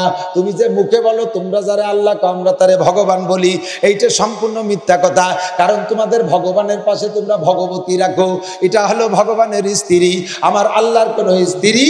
কুল হুয়াল্লাহু আহাদ আল্লাহুস সামাদ লাম ইয়ালিদ ওয়া লাম ইউলাদ ওয়া লাম ইয়াকুল লাহু কুফুয়ান আহাদ, আমার আল্লাহ একক, তার কোনো ছেলে নাই মেয়ে নাই, তার কোনো আব্বা নাই মা নাই, কথা কোন ঠিক ঠিক না? আমার আল্লাহ অমুখাপেক্ষী, আমার আল্লাহর গার রং উঠে যায় না, মাঝে মাঝে রং তুলিয়াই না, আমার আল্লাহর গার রং করে দেয়া লাগে না, আমার আল্লাহ বছরের শেষে দুর্বল হয়ে পড়ে যাওয়ার মতো হয়ে যায় না, যে আল্লাহর পিছন দিয়ে বাঁশ দিয়ে ঠেলেও সরে রাখা লাগবে, আমার আল্লাহ কাহারো কাছে ঠেকানা, কথা বলেন ঠিক ঠিক না? আল্লাহু আকবার। লা আ'বুদু মা তা'বুদুন, তোমরা যার পূজা করো আমরা তার করি না, আমরা যার করি তোমরা তার করো না। এই জায়গায় লা রে একালিফ টানতে হবে, কমপক্ষে একালিফ। লা আ'বুদু মা তা'বুদুন, তাহলে এই তরজমা আসবে যে তরজমা করলাম। আপনি যদি এই লা রে না টাইনা পড়েন কুল ইয়া আইয়ুহাল কাফিরুন লা আ'বুদু মা তা'বুদুন, তখন তরজমা হবে, হে কাফের ভাইরা জেনে নাও, এতদিন যদি আমি তোমাদের সাথে পূজা করি নাই, আগামীতে তোমরা যার পূজা করো আমিও তার পূজা অবশ্যই করিব। ঈমান থাকবে, কোন ঈমান থাকবে, নামাজ হবে। এভাবেই আপনার নামাজের ভিতরে গলত পড়লে নামাজ হয় না। আপনি পড়ছেন দোয়া কুনুত, ওয়া নাশকুরুকা, পড়েন ওয়ালা নাকফুরুকা, লারে টানেন, ওয়ালা নাকফুরুকা, তরজমা হলো আল্লাহ তোমার নিয়ামত খায় শুকর আদায় করি, জীবনে কোনোদিন নাফরমানি করিব না। কতক্ষণ নিয়ামত কার? শুকর আদায় করি কার? নাফরমানি করব না শুকরি করব? দোয়া কুনুতে বলা দরকার ছিল এইটা, কিন্তু আপনি কি কইছেন জানেন? অনেক ফুরুকা, আল্লাহ না ফুরুকা, তাড়াতাড়ি মারিয়ে দিচ্ছেন। তরজমা কি হয়েছে? আল্লাহ এতদিন শুকর আদায় করছি, আর জীবনে শুকর আদায় করব না। ঈমান থাকবে, নামাজ হবে। শুধু কিরাতের ভুলে নামাজ হয় না তা না, নামাজ নষ্ট হয় তা না। এ দোয়া কুনুতে এভাবে পড়লে নামাজ নষ্ট হয়ে যায়। আবার অনেক আছে তাকবীর দেয়, আল্লাহু আকবার, আল্লাহু আকবার, আপনার নামাজই হয়নি, বাতিল। এবার যদি ইমামের পিছনে পড়েন, ইমামের পিছনে যদি জামাতে নামাজ পড়েন, আপনার শুদ্ধ ভুল যদি হয়, সব ভুল ইমামের শুদ্ধতায় গ্রাস করে ফেলে, আল্লাহ পাক আপনার ভুলকে ক্ষমা করে দেয়। বন্ধুরে আপনার নামাজ হইয়া যাইবে ইমামের পিছনে পড়লে। কাজেই আপনি ভুল কিরাত দিয়ে কেন একা একা পড়বেন? ভুল ইকামত কেন একা একা পড়েন? সময় নষ্ট হলো, অজুও করলেন, শীতকালে অজু কত কষ্টকর, এ অজু করে নামাজ পড়লেন অথচ তা হইল না। কাজেই আমি জীবনের শেষ মুহূর্ত পর্যন্ত পাক্কা প্রতিজ্ঞা রাখি, আমি জামাত নামাজ পড়িবই। নামাজ কোথায়? নামাজ কোথায়? বহুত আছে, মানে অহংকারের ঠেলায় মসজিদের ইমাম চয়েস করে না। আরে নামাজ পড়বো কার পাশে? হুজুর আছে নাকি? ব্যক্তিতে দাঁত ছিটে বেড়ার বাইরে চলে যায়।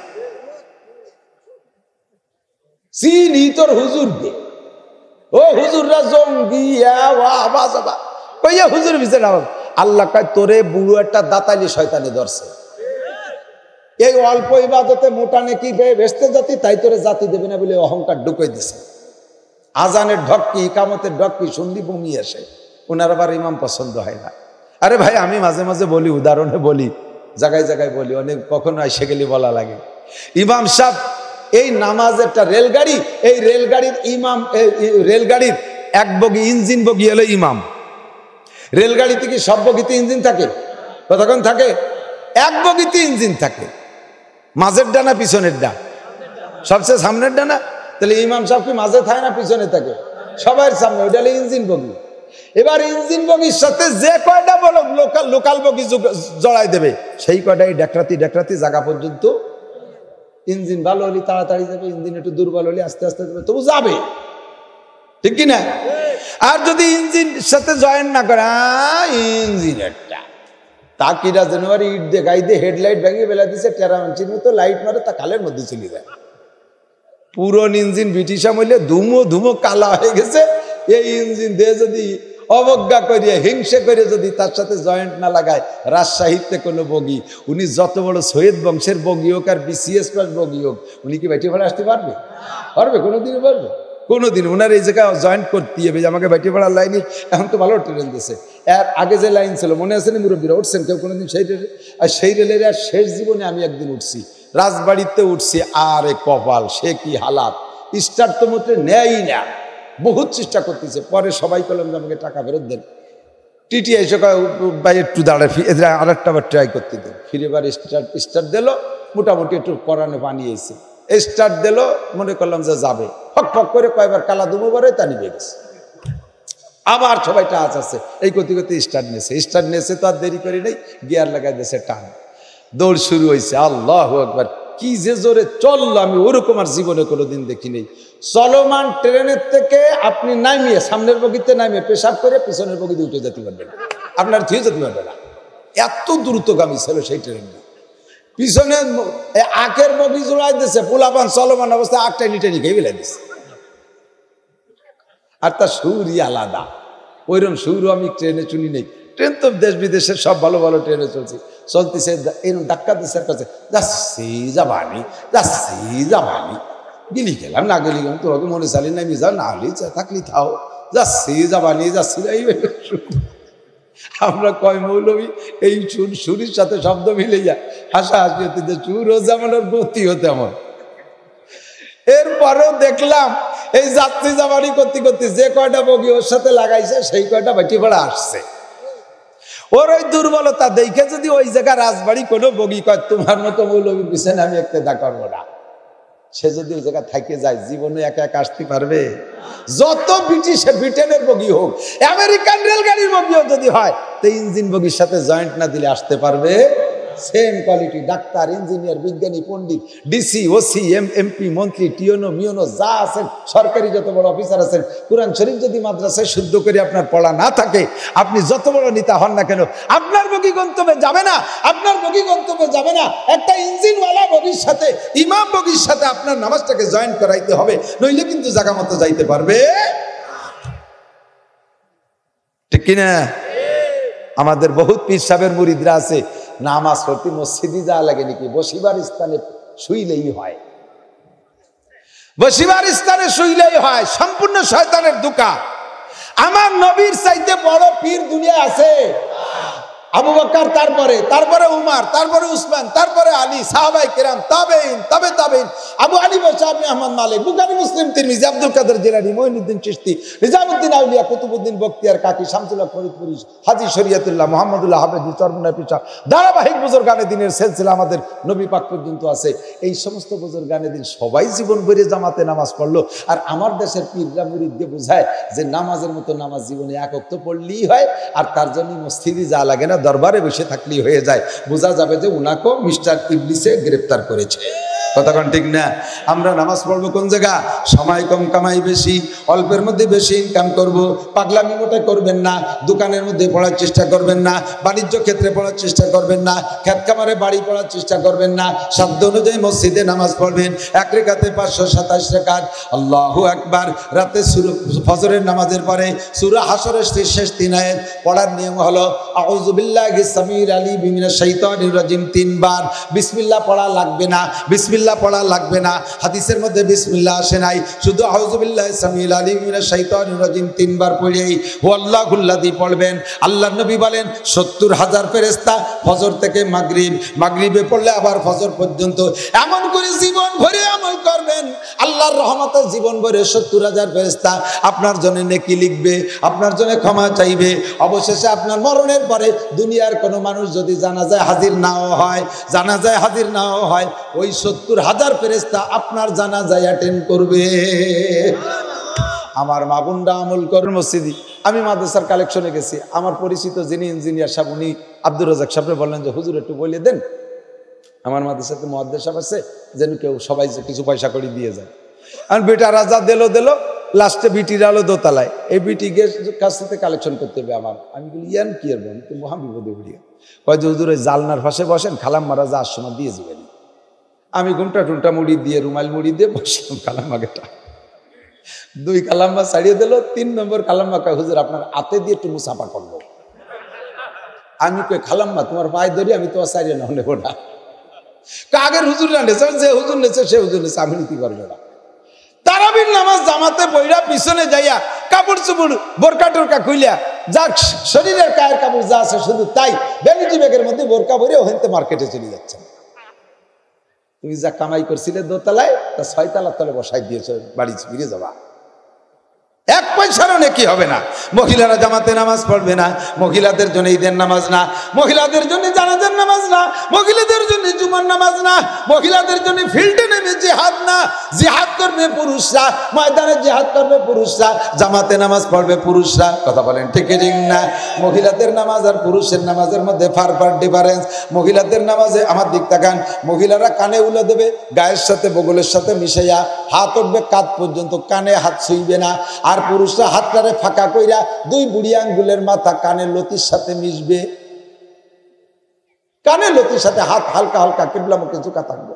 আমি কানে হাত দিয়ে আল্লাহর কাছে নত স্বীকার করে নিজের কান ধরে আল্লাহর কাছে আমি হেরাম বাঁধতেছি।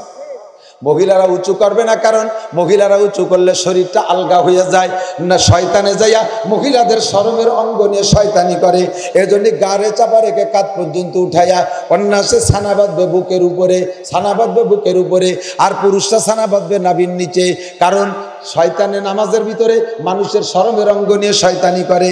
মহিলাদের শরমের অঙ্গ দুই জায়গা, একটা হলো শরমগার, একটা বুকে, বুকটারে হাত দিয়ে চাপা রাখবে আর নামাজে দাঁড়াবে পা মিশাইয়া, যাতে শয়তানে তার শরমগা নিয়ে শয়তানি করতে না পারে। পুরুষের তো বুকে কোনো শরম নাই, কাজেই পুরুষের বুকে ছানা বাঁধবে না, পুরুষের ছানা বাঁধবে নাভির নিচে। হাতটা এমন করে ধরে নর্মালি ছেড়ে দেবেন, একেবারে স্বাভাবিক ছেড়ে দেবেন, একটু ভাঁজ রাখবেন না, একেবারে ছেড়ে দেবেন, দেখবেন যে নাভির নিচে চলে গেছে। কোনো এরকম ভাঁজ করে রাখবেন না, হাতে কোনো ওজন রাখবেন না, আর দিয়ে ছাড়িয়ে দেবেন হাতে কবজি ধরে, দেখবেন যে নাভির নিচে গেছে। চিকুন মানুষ বলেন আর মোটা মানুষ বলেন, মোটা মানুষের বুড়ি বড়, নাভি উপরে চলে আসে, তার নাভির নিচে নিতে যায়। মোটা মানুষের প্যাট বড়, তার নাভির নিচে যায়, আর প্যাটের সাথে সাথে নাভি উপরে উঠে চলে আসে।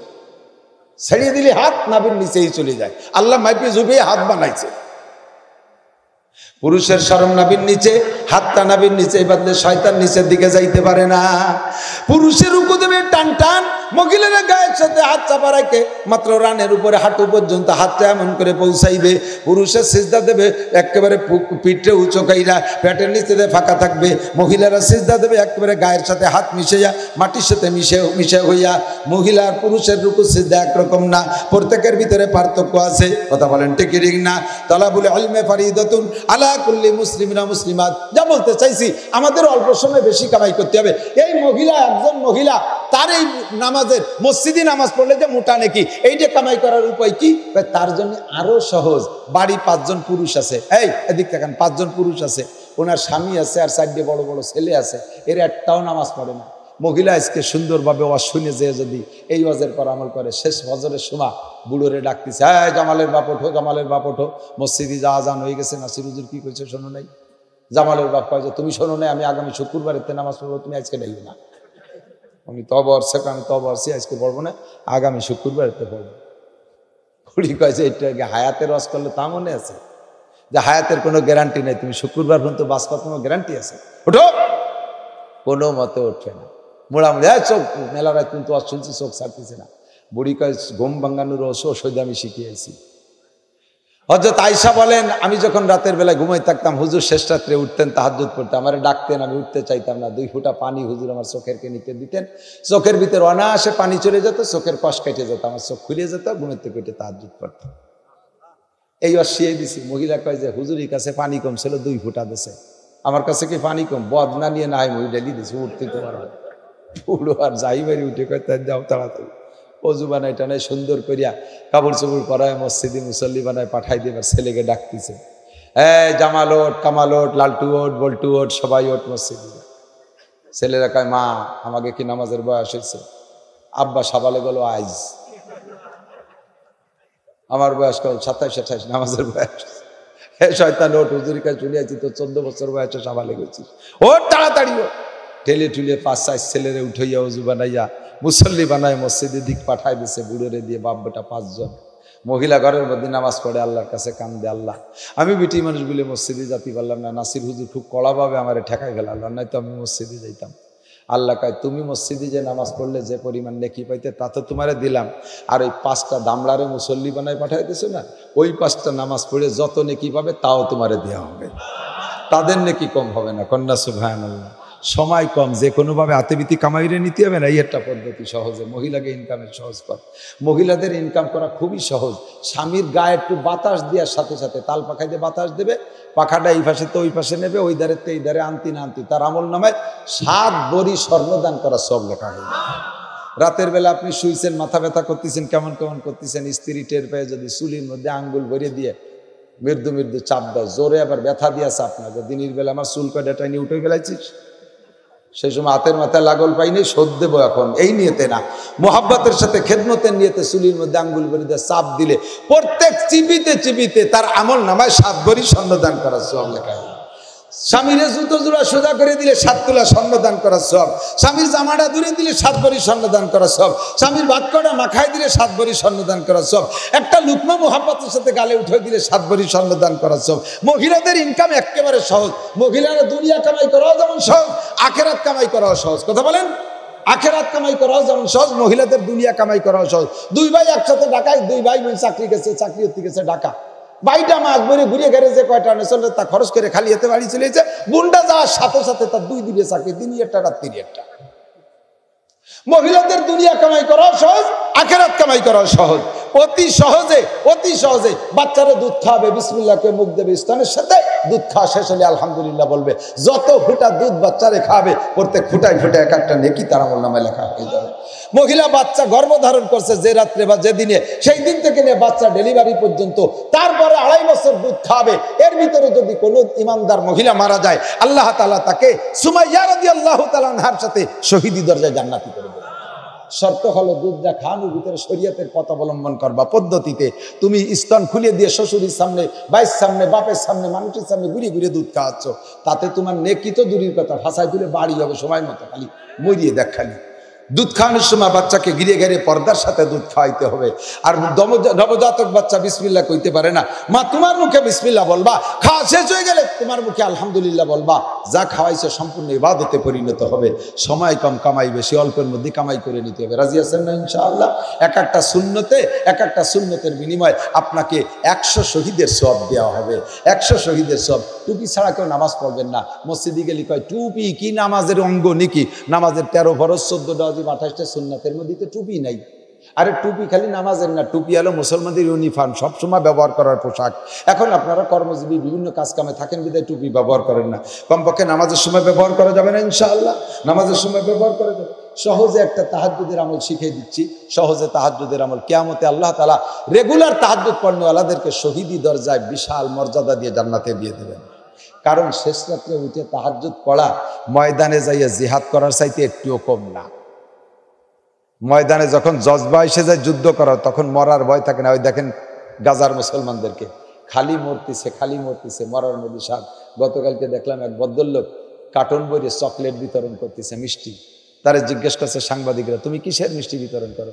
কাজে আমি খুশির মিষ্টি বিতরণ করতেছি। আমার ফ্যামিলির মাত্র একটা ছেলে আছে, আর সব শহীদ হয়ে গেছে। কিয়ামতে আমি এতগুলো শহীদের গার্জিয়ান হিসেবে উঠতে পারবো, এই খুশিতে আমি মিষ্টি বিতরণ করতেছি। আর নিজে নিজে আফসোস করি, সবাই শহীদ হলো, আমি কি অন্যায় করছি যে আমি শহীদ হলাম না? সবাই শহীদ হলো, আমি কি অন্যায় করছি যে আমি শহীদ হলাম না? তাহলে শহীদ হওয়ার যুদ্ধ যখন লেগে যায় তখন মরণকে ভয় লাগে না, একটা আনন্দ লাগে। কিন্তু কঠিন ঘুমের সময় শেষ রাত্রি গায়ের থেকে কম্বল ছড়াইয়া শীতের রাত্রে উঠে চোখ খুলে যায় অজু গোসল করে তাহাজ্জুদ পড়া, এটা বিশাল কঠিন ব্যাপার। এই জন্য কিয়ামতে শহীদদের সাথে রেগুলার তাহাজ্জুদ পড়নেওয়ালাদেরকে আল্লাহ জান্নাতে দিয়ে দেবেন। এখন সেই তাহাজ্জুদ তো আমরা শেষ রাত্রি রেগুলার পড়তে পারি না, উঠতে সবাই পারি না। সহজ তাহাজ্জুদের ব্যবস্থা, ইশার ফরজ 4 রিকাত, 2 রিকাত সুন্নাত। এই 6 রিকাতের পরে বেতের পড়ার আগে পারলে 12 রিকাত, না পারলে 10 রিকাত, না পারলে 8 রিকাত, না হয় 6 রিকাত, না পারলে 4 রিকাত, সর্বনিম্ন 2 রিকাতও যদি আপনি পড়েন রেগুলার 2 রিকাত, এরপরে বেতের পরে শুয়ে থাকবেন, নিয়ে এই 2 রিকাত হবে তাহাজ্জুদের নিয়ত থাকবে। শেষ রাত্রি উঠতে পারলে আবারও তাহাজ্জুদ পড়বো। কোনোদিনও যদি উঠতে না পারেন আর এইভাবেই তাহাজ্জুদ পড়েন, তাতেই আপনি পূর্ণ তাহাজ্জুদের ফজিলত নিয়ে বিনা হিসাবে জান্নাতে চলে যেতে পারবেন। সময় কম, কামাই বেশি, অল্পের মধ্যে একটু কামাই। অজু করবেন কিভাবে? একটা মেশক বানানো যাবে না? মেশক বলবেন যে হুজুর মেশাক এত গাছ পাবো কোন জায়গায়? আমরা বিরাস কিনে নিছি, একটা মেশাক বানান পকেটে, মুসলমানের হাতিয়ার মেশাক আর তসবিহ। মেশাক করে অজুতে মেশাক করে যদি অজু বানায় নামাজ পড়েন, 1 ওয়াক্তের বিনিময়ে 70 ওয়াক্ত নামাজের সওয়াব। সবচাইতে বড় ফায়দা যেটা, অজু করে মেশাক করে অজু বানায় যারা নামাজ পড়ে তাদের মরণের সময় কলেমা নসিব হবেই হবে। মরণের সময় কলেমা নসিব হবেই হবে। আর মরণের সময় যদি কলেমা নসিব হয় বিনা হিসাবে জান্নাতি। কোন সুবহানাল্লাহ। পুরুষরা যদিও একটু ডালগুলি বাগানেতে ভেঙ্গে চুরিয়ে গোষ্ঠী খায়, মহিলারা মেশাক চেনেই না। আমার মাদ্রাসার পোলাপান পর্যন্ত মেশাক বন্ধ করে দিয়েছে। উলামাই কিরামের পকেটে মেশাক থাকবে না, ভাবাই যায় না। সব ছাত্রকে যে বাই ফোর্স মেশাক করাবেন, আমার মাদ্রাসার প্রত্যেকটা ছাত্রের পকেট যে কোনো সময় পকেট টোকাইলে মেশাক পাওয়া যাবে ইনশাআল্লাহ। মেশাক মুসলমানদের হাতিয়ার।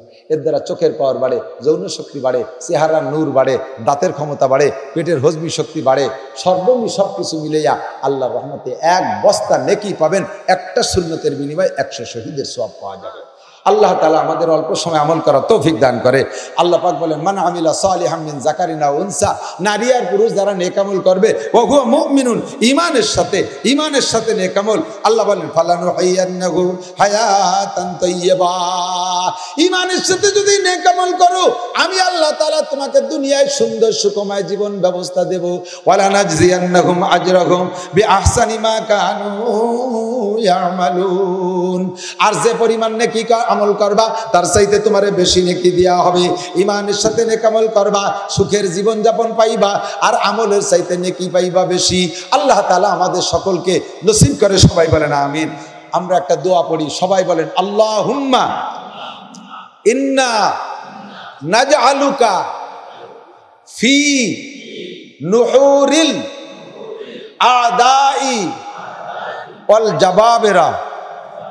আল্লাহুম্মা ইন্না নাজআলুকা ফি নুহুরিহিম ওয়া নাউযু বিকা মিন শুরুরিহিম ইয়া হাইয়্যু ইয়া কাইয়্যুম বিরহমাতিকা নাস্তাগীস। ইসরায়েলীদের জন্য বদদোয়া করছেন, ইহুদিদের নাসারাদের জন্য বদদোয়া। ইসরায়েলিরা ইহুদি আর আমেরিকানরা নাসারা হলো খ্রিস্টান, ইহুদিরা কিন্তু খ্রিস্টান না। এরা মুসা আলাইহিস সালামের উম্মতের দাবিদার। 1 নম্বর বদমাশ, বিশ্বের শ্রেষ্ঠ বদমাশ। নবী পাক বলেন, আল্লাহ আমারে আর 1 বছর হায়াত দিলি, আমি আরব দ্বীপের থেকে ইহুদ নাসারা সবগুলোকে বিতাড়িত করব। নবী সেই বছরের আগে ইন্তেকাল করছেন। হযরত ওমর ইবনে খাত্তাব সেই আমল করেছিলেন, পুরো জজিরাতুল আরবকে ইহুদ নাসারা মুক্ত করেছিলেন। পরবর্তীতে আস্তে আস্তে কালক্রমে একটু করে ঢুকছে। সবচাইতে বেশি শয়তানি করছে ব্রিটিশ আইসা। এই উপমহাদেশের ভিতরে ব্রিটিশ যখন শাসন করছে, এই ইহুদির গোষ্ঠী জিরা যেখানে ছিল সব খুঁটিয়ে কুড়িয়ে এই দেশে নিয়ে আসছে। আবার ব্রিটিশ যখন বিতাড়িত হয় তখন কি কয়, এটা ওর নাম কি, হিটলার ইহুদি মারছে পাইকারি দরে। তখন মুসলমানরা আবার কয় যে হ্যাঁ হিটলার এত ইহুদি মারি ফেলতেছে। তখন হিটলার কয় ঠিক আছে, তোমরা আমার নিন্দা করলে যে আমি ইহুদি মারলাম কেন, এই ইহুদি যে কি চিজ এ বুঝনের জন্য অল্প কাটা ইহুদি তোমাকে বাড়ি থুয়ে গেলাম। সেই অল্প কাটা ইহুদিও এখানে রেখে গেছে, তাদের জ্বালায় সারা দুনিয়াটা জ্বলতি তালে আছে। এখন মধ্যপ্রাচ্যের মুসলমানদের ঘুম হারাম করে দিয়েছে ওই অল্প কাটা ইহুদি। গোটা বিশ্ব জড়ায় মাত্র 1.5 কোটি, মাত্র 1.5 কোটি, সর্বোচ্চ 1.5 কোটি, 150 না 1.5 কোটি, মুসলমান 250 কোটি, ওরা মাত্র 1.5 কোটি। তার ভিতরে ইসরায়েলে থাকে 80 লক্ষ। এই 80 লক্ষ মানুষ এত বড় উশৃঙ্খল, দেখেন সারাটা দুনিয়াকে আগুন লাগাই দিছে, সারা দুনিয়া আগুন লাগাই দিছে। তাদের জন্য এখন আর দোয়া করার দরকার নেই, বদদুয়া, আল্লাহ তাআলা তাদেরকে ধ্বংস করে দিক, বলেন আমিন। আল্লাহ ইহুদিদেরকে যারা সাহায্য করতে আসতেছে ভূমধ্য সাগর দিয়ে ওদের জাহাজটা ফিরাউনের মতো নীল দরিয়া যেমন ডুবাইছ, এই ইহুদির নাসারার গোষ্ঠীকে সাগরের মধ্যে এরকম ডুবাই দাও। প্রত্যেকে নামাজের পরে যে দোয়া করেন, দোয়ার ভিতরে দোয়া করা যাবে না? ইনশাআল্লাহ লক্ষণ ভালো, ইনশাআল্লাহ যুদ্ধের লক্ষণ ভালো। আরে উপদ্যে মারতেছে, উপদ্যে মারার নাম দেশ দখল করা না। উপদ্যে ডেলা মারি ওই দেশ দিয়ে চলে গেল, কি হবে? ওতে কি হবে? পতাকা গাড়তি না পারা পর্যন্ত দেশ দখল করা কয় না। আর পতাকা গাড়তি হলে পদাতিক বাহিনী আসতে হবে, মাঠে আইটি আসতে হবে। আইটি 2-3 বার জাতি গেছে, আর 2-3 বারই একেবারে ধুমসা পিটেন দিয়ে তাড়ায় গেছে, অস্ত্র ফস্ত্রকারী রেখেছে। কিন্তু ওদের মুসলমানদের খবরগুলো ভাইরাল হতে দিচ্ছে না, সেখানে কোনো মিডিয়া যাইতে দিচ্ছে না। এই কাজেই সম্পূর্ণ সহি খবর পাচ্ছেন না। 2-1টা খবর যা পাচ্ছে আশপাশ দিয়ে, ওই পাশ দিয়ে যারা আমাদের বন্ধু বান্ধব থাকে ফোনে খবর নিচ্ছি, তাতে বলতেছে হুজুর দোয়া করেন, আল্লাহর রহমতে লক্ষণ ভালো, ইনশাআল্লাহ এবার ইসরায়েলের পতন হবেই হবে, ইনশাআল্লাহ আমেরিকার পতন হবেই হবে ইনশাআল্লাহ। আরে শিয়াউকার যাই হোক না কেন, নামের সাথে মুসলমান, কথা বল না কেন? আমরা এই একটা নামের উপরে দোয়া করবো, হোক শিয়া হোক সুন্নি, যেমন নাই তাই হোক, তারা বাইতুল মুকাদ্দাসের রক্ষার জন্য নামছে। আমার নবী বাইতুল মুকাদ্দাসের ইমাম ছিলেন, এক ওয়াক্তের ইমাম। 2.5-3 লক্ষ নবী রাসূল ছিল মুসল্লি, কোটি কোটি ফেরেশতা ছিল মুসল্লি, নবী ছিলেন ইমাম। সেই মসজিদ ইসরাইল আর ইহুদিদের হাতে দখলে থাকবে, এটা হতে পারে না। এই কাজের জন্য যদি কোনো হিন্দুও বাইতুল মুকাদ্দাসের পক্ষে নামে, তাহলে আমরা সেই হিন্দুর দলে, কথা কন না কেন? যদি কোনো কাফের নামে, কাফেরের দলে। আমাদের এখন আর কোনো দলাদলি নেই, আমাদের দলাদলি হলো বাইতুল মুকাদ্দাসকে রক্ষা করতে হবে। ঠিক আছে না? একমত না সবাই?